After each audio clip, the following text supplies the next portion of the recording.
There is something strange happening with the wealthiest people in your neighborhood, your office, your family.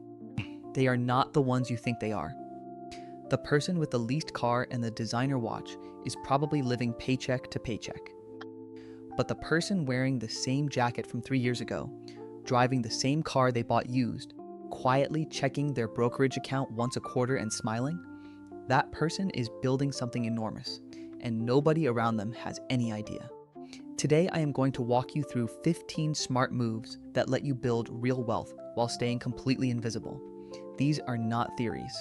These are the actual habits and systems that quietly wealthy people use every single day to keep their money growing and their profile low. My name is Ivan, and I help people understand how simple financial strategies can create extraordinary results. Let me start with something counterintuitive. Move 1. Pay with cash for your everyday spending. This sounds old-fashioned, and that is exactly why it works. When you hand over physical bills at a grocery store or a restaurant, nobody has any idea what your bank balance looks like. There is no premium card flashing. There is no tap and go with a metal card that signals status. Cash is anonymous. Cash is invisible. Cash is boring, and boring is the entire point. But there is a second benefit that has nothing to do with perception. Behavioral research has consistently shown that people spend less when they use physical cash compared to cards. The pain of handing over actual bills activates a different part of your brain than tapping plastic. You feel the money leaving. That friction slows down impulse purchases and keeps your spending disciplined without requiring willpower. Rich Richard uses a simple cash envelope for groceries, dining out, and entertainment. He withdraws a fixed amount every 2 weeks, and when it is gone, it is gone. Nobody in line behind him knows he has a 6-figure investment portfolio. He just looks like a normal guy buying groceries with cash. Poor Peter puts everything on a rewards card, convinced he is earning points. But his spending creeps up 15 to 20% because the card removes all friction. The rewards he earns are a fraction of the extra money he spends chasing them. One looks average and builds wealth. The other looks sophisticated and bleeds money. Move 2. Build a financial team you never talk about. The wealthiest people you know do not manage their money alone. They have a CPA who handles their taxes strategically, not just filing returns, but actively planning to minimize what they owe throughout the year. They have a financial advisor who keeps their portfolio aligned with their actual goals rather than market emotions.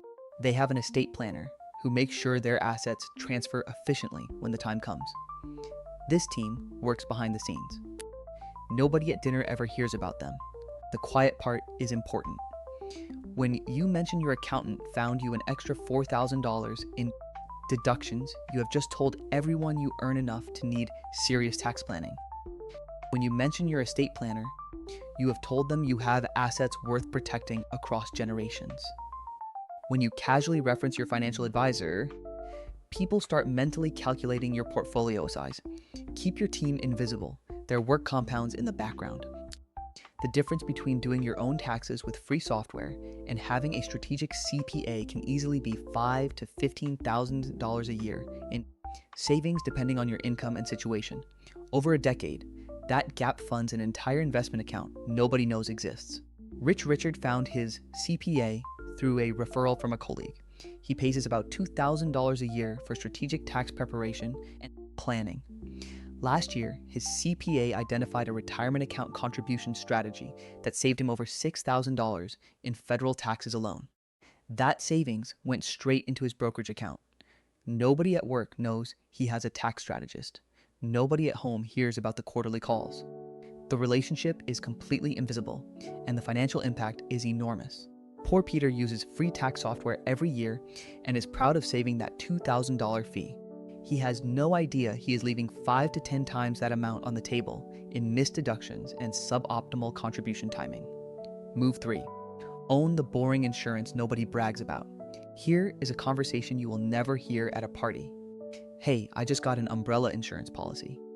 It sounds ridiculous because nobody talks about insurance as a wealth move, but that is exactly what makes it so effective. An umbrella policy typically costs somewhere between $150 to $300 a year and provides an additional $1 to $5 million dollars in liability coverage beyond your home and auto policies. If someone slips on your property, if you cause a car accident, if something goes wrong that triggers a lawsuit, this policy protects everything you have built. Without it, a single judgment could wipe out decades of wealth building. Term life insurance works the same invisible way. A healthy 30-year-old can get a $500,000 20-year term policy for roughly $20 to $30 a month. That is less than most people spend on coffee in a week. But if something happens, that policy protects your family's financial future completely. Disability insurance is arguably even more important and even less discussed. Your ability to earn income is your most valuable asset in your 20s and 30s. A long-term disability policy replaces 60 to 70% of your income if you cannot work due to illness or injury. The odds of experiencing a disability lasting 90 days or more before age 65 are significantly higher than most people realize. Wealthy people buy these protections quietly because they understand something the average person misses. Building wealth is only half the equation. Protecting it from catastrophic loss is the other half. The monthly cost is negligible compared to the coverage, but the peace of mind is enormous. And not a single person in your life needs to know you have any of it. Move 4. Split your money into purpose-built invisible accounts. Instead of keeping everything in one checking account where the balance fluctuates with every paycheck and every bill, wealthy people separate their money into specific accounts with specific jobs. A bills account that receives exactly enough to cover fixed expenses each month. A spending account with a limited amount for discretionary purchases. A travel fund. A home maintenance fund. An investment transfer account that automatically moves money to their brokerage on the 1st and 15th of every month. From the outside, each individual account looks modest. Nobody sees the full picture. But together, these accounts create a system where every dollar has a destination before it arrives. This approach eliminates the dangerous feeling of having a large balance in one account and thinking you can afford to spend freely. When your spending account has $800 and that is all you see, you spend like someone with $800. Meanwhile, thousands are quietly flowing into investments, insurance premiums, and future goals. Accounts nobody ever checks but you. Rich Richard has 7 different accounts across 2 banks. His main checking account, the one linked to his debit card, rarely has more than $1,000 in it. If someone glanced at his banking app over his shoulder, they would see a very ordinary balance. What they would not see are the 5 other accounts silently accumulating capital for different purposes. His co-workers assume he is doing fine, but nothing special. His family does not worry about him, but also does not expect him to fund their vacations. That modest, visible balance creates the perfect cover for real wealth growing in the background. Move 5. Hold your assets through legal entities. This is where financial privacy gets serious. Many investors hold rental properties, investment accounts, or business assets through limited liability companies or trusts. The reason is simple.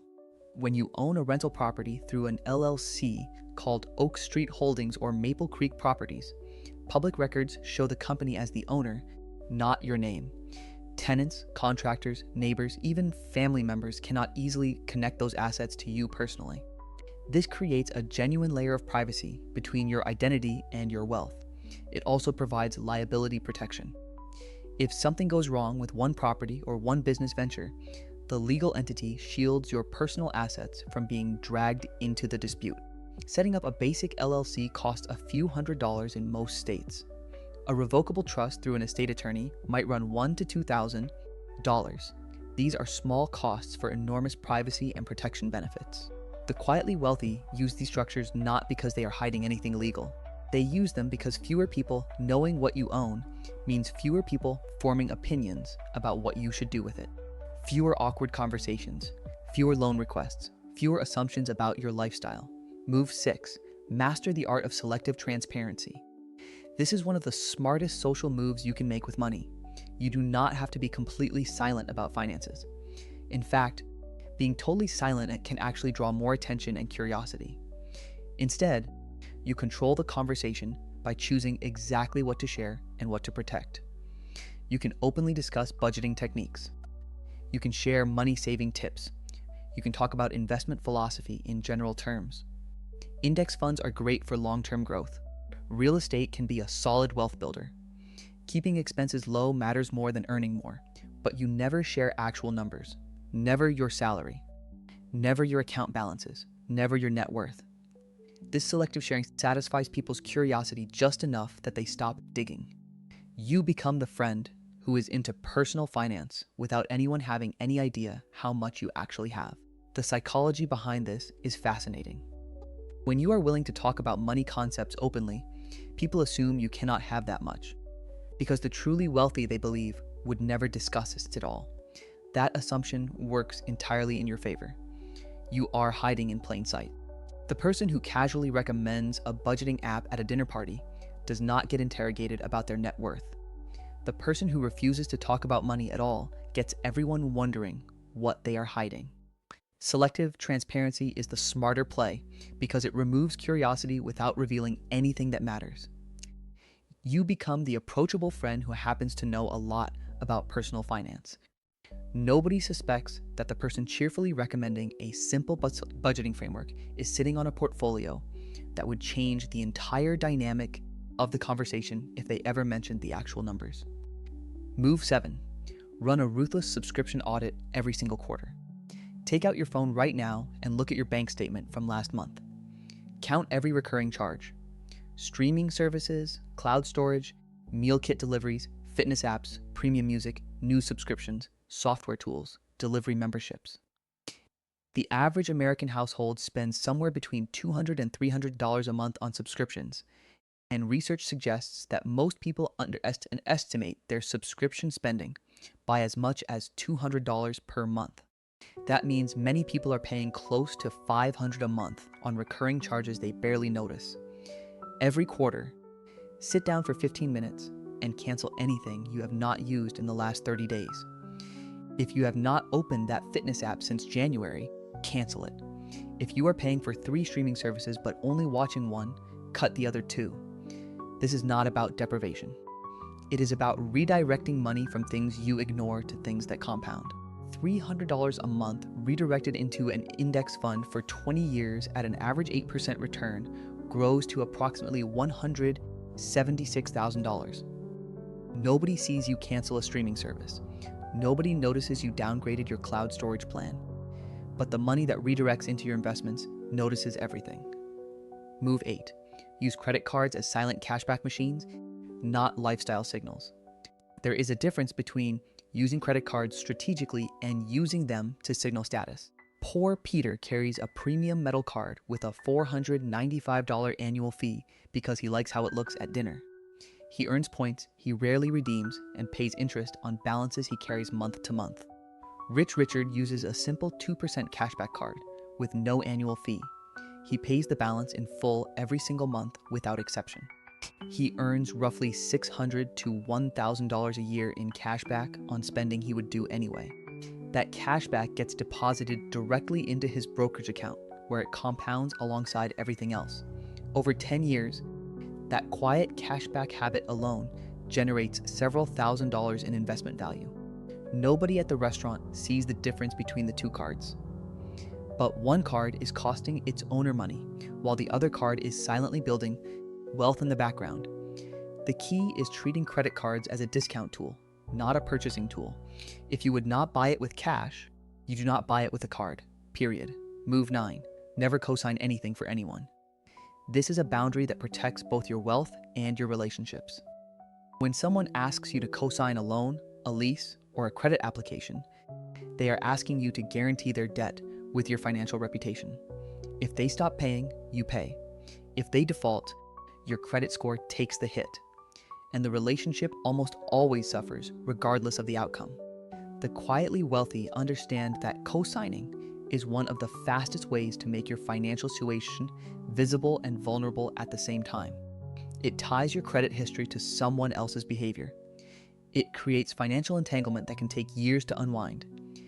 And the moment you co-sign, the other person knows you have enough financial stability to guarantee their obligations, which is information you did not need them to have. Consider what happens in practice. A family member asks you to co-sign a car loan because their credit is not strong enough to qualify a loan. You want to help, So you agree. 6 months later, they miss 2 payments. Your credit score drops by 70 points. Now the interest rate on your own mortgage refinance is worse. You are paying more every month on your own housing because of someone else's missed car payment. And every conversation with that family member is now tinted by financial resentment on both sides. The move is simple.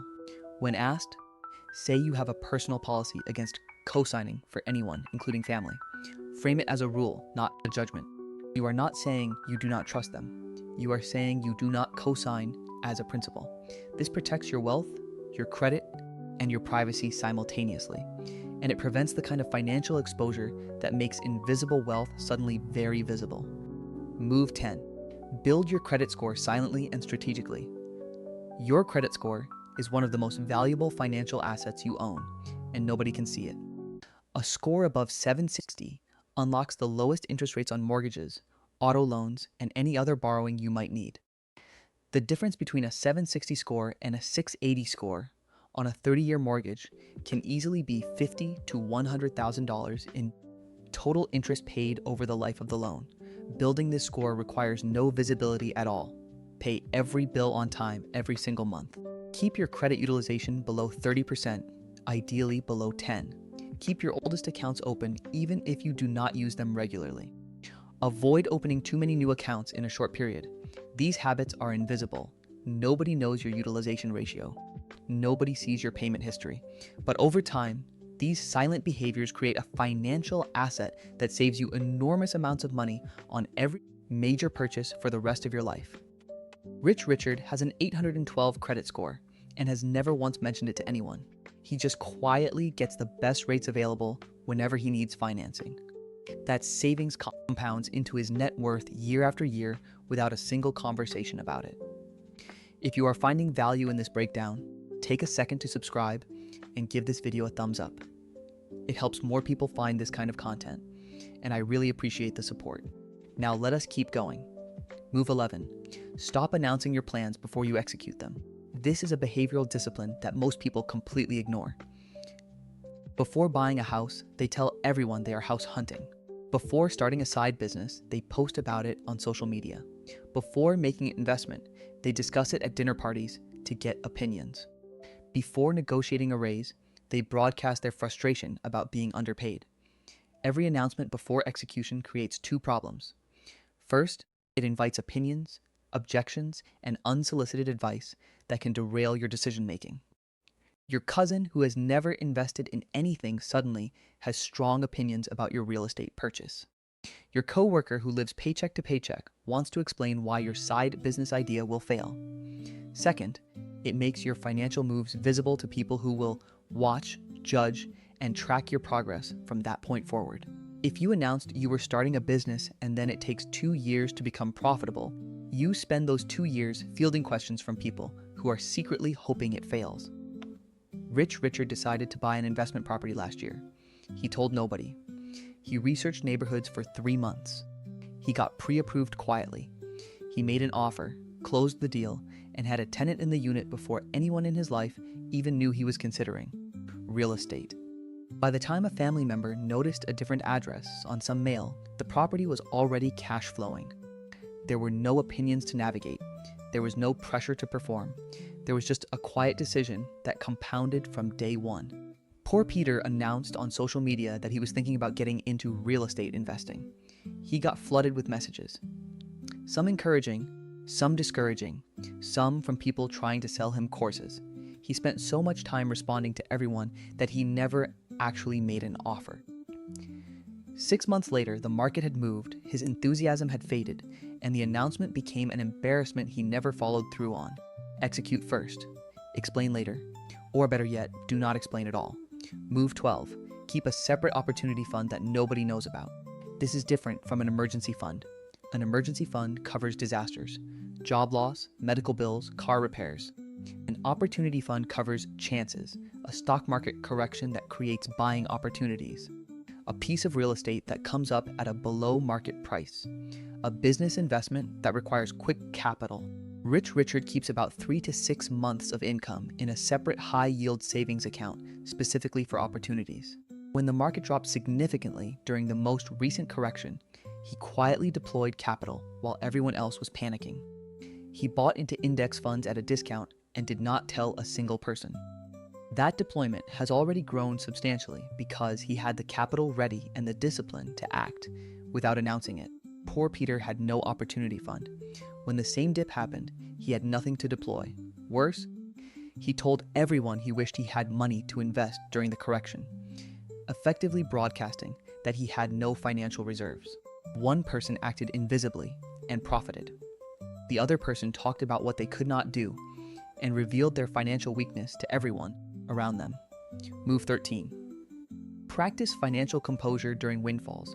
This is where invisible wealth building gets psychologically difficult. You receive a bonus, a tax refund, an inheritance, a settlement, or a large client payment. The natural instinct is to celebrate visibly, upgrade something, take a trip, tell people about the windfall, post about it, buy something you have been wanting for months, and justify it because the money feels like a surprise rather than earned income. The quietly wealthy do the opposite. When a windfall arrives, they treat it like any other deposit. It goes into the investment account, the opportunity fund, or the debt paydown without ceremony. There is no announcement. There is no lifestyle spike. There is no sudden upgrade that makes people ask questions. Rich Richard received a $7,000 tax refund last spring. He transferred the entire amount into his brokerage account and bought index fund shares the same week. He did not mention it to anyone. He did not buy anything. He did not even change his routine for the month. That $7,000, compounding at 8% for 20 years, will grow to approximately $32,000. Poor Peter received a similar refund and immediately booked a vacation, posted about it on social media, and spent every dollar within 2 weeks. He also mentioned the refund to 3 different friends, which adjusted their perception of his finances and led to an awkward conversation about splitting a group dinner bill the following month. This composure is a trained behavior, not a natural one. It requires understanding that windfalls are accelerators, not rewards. The discipline to absorb windfalls silently is one of the most significant separators between people who build wealth and people who just earn money. Move 14. Set one annual financial review day and treat it like a private ritual. Once a year, sit down for 2 to 3 hours and review everything. Your net worth across all accounts, your insurance coverage and whether it still matches your asset level, your beneficiary designations on every account to make sure they reflect your current wishes, your tax strategy for the coming year, your subscription costs and recurring charges, your credit report from all 3 bureaus, your investment allocation and whether it still matches your risk tolerance and timeline. Most people never do this. They float through their financial lives reacting to whatever shows up. A bill here, a statement there, a vague sense of whether things are going well or not. The annual review replaces that vagueness with clarity, and the difference is staggering. Rich Richard does his annual review every January. He blocks off a Saturday morning, makes a pot of coffee, and goes through every single account. Last year, he discovered that his beneficiary designation on an old retirement account still listed an ex-girlfriend from 7 years ago. He discovered that his umbrella policy needed to be increased because his net worth had grown beyond the coverage limit. He found 2 subscriptions totaling $45 a month that he had completely forgotten about. Those fixes took 30 minutes and saved him from potentially catastrophic outcomes down the road. That clarity informs every financial decision he makes for the next 12 months, and nobody in his life has any idea he even does it. There is no Instagram post about his financial review day. There is no conversation at work about his findings. He simply gathers the information, makes adjustments, and returns to his quiet routine with an updated picture of exactly where he stands. Move 15. Let people underestimate you. This is the final move, and it ties everything together. In a culture that rewards visibility, choosing to be invisible is a quiet act of defiance. When people underestimate your wealth, they leave you alone. They do not ask for loans. They do not expect you to pick up every check. They do not form judgments about your spending. They do not calculate what you can afford based on what they see. You become free to build without performance, to save without justification, to invest without commentary, and to live exactly the way you want without anyone adjusting their expectations of you based on your bank balance.